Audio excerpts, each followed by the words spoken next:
I just feel like, in 2020, it's kind of crazy to still be talking about this gender pay gap and, women who are doing the same job making less.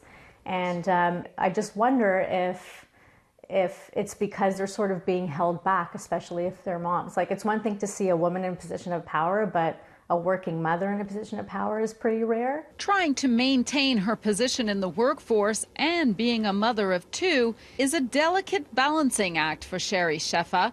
And she's not alone. Over 2.7 million Canadian women are mothers. And while many companies have equality in hiring practices, by the time you get to management and executive level positions, the shift is evident, with some stats showing 90% of senior level jobs held by men. I worry that you get stopped at the interview process. If the question does come up, if you have children, that's seen as like a negative. It goes in sort of the con column rather than the pro column. Career interruption for raising a family also accounts for wage discrepancy. Known as the child penalty or motherhood penalty, it shows up to a 20% lower salary for women with children. 70% of women between 25 and 40 are working moms, and over 30% of them leave the workforce for a period of time, making them fall behind professionally. So this doesn't only affect them, which is millions of people, but it also affects their families. Companies are changing, allowing for more work-life integration and accommodations for working moms, but not necessarily at higher levels.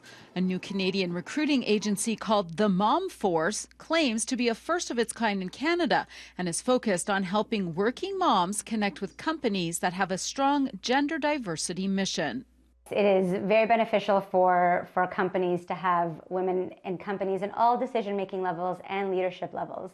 So you have 2 in-person interviews scheduled for today. They partner with us because they trust that the companies that we work with will not just value their skill sets, but also help accommodate their lifestyle. And she says accommodating a mother in the workplace does not mean settling for less productivity. Even the ability to work from home a few days a week is really helpful. Having some form of flexible hours. So having that discussion with a company and saying, I can come in at 7:30 in the morning, but I have to leave by 4 o'clock because I get to pick my kids up from the bus. So there's so many different ways that companies have been and can continue to be and be more accommodating to help moms balance everything. Close to 10,000 working moms have connected with Mom Force since it was founded just 3 months ago. Companies who have paired up with the recruiting service say they want to help bridge the motherhood gap. There's lots of talented women out there, and we want to be seen as an employer of choice for them, so it's really a win-win.